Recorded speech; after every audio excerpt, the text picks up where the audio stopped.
하루만 맡겨도 이자를 받을 수 있는 파킹 통장. 재테크에 관심 있는 분들이라면 한 번쯤 들어보셨을 텐데요. 저축은행과 인터넷은행이 지난해까지만 해도 경쟁적으로 올렸던 이 파킹 통장의 금리를 최근 들어서 급하게 내리고 있습니다. 이에 소비자들의 불만이 높아진 모습인데요. 손효정 기자가 알아봤습니다. 잠시 주차하듯 목돈을 잠깐 예치하더라도 이자를 받을 수 있는 요금을 예금 파킹 통장. 입출금이 자유롭지 못한 대신 가입 당시의 금리를 보장하는 정기예금과 달리 파킹 통장은 언제든 돈을 넣고 뺄 수 있지만 시장 금리에 따라 이자율이 수시로 변할 수 있는 것이 특징입니다.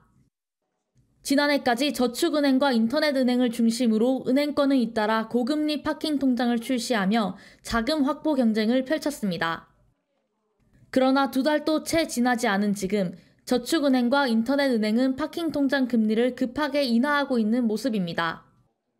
에큐온 저축은행은 파킹 통장인 머니 쪼개기 통장의 금리를 약 한 달 동안 3차례에 걸쳐 연 4.3%에서 연 3.2%로 낮췄고 JT친의 저축은행도 3억 원까지 연 4% 금리를 제공하는 비대면 플러스 입출금 통장 출시 한 달 만에 금리를 연 3.3%로 내렸습니다. 인터넷은행의 경우 K뱅크가 가장 먼저 플러스박스 금리를 0.3%포인트 인하한 데 이어 토스뱅크도 지난 25일 토스뱅크 통장 금리를 0.1%포인트 내렸습니다. 이 같은 상황은 저축은행과 인터넷은행이 자금을 유치할 유인이 줄어든 탓으로 풀이됩니다.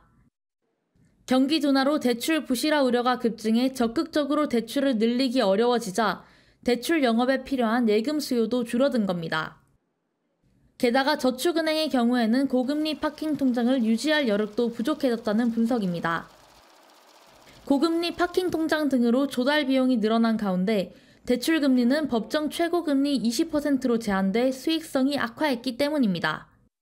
저축은행들도 금리 경쟁력을 높이고 기존 고객의 이탈을 막기 위해 금리를 과도하게 높은 수준에서 책정해왔습니다. 소비자들은 저축은행과 인터넷은행의 파킹 통장 금리 인하에 당황스럽다는 입장입니다. 금리가 예상보다 더 빠르게 내려가자 파킹 통장에서 돈을 빼는 소비자들도 늘어났습니다. 파킹 통장을 만들었었는데요. 한 달 만에 0.3%가 금리가 떨어진 거예요.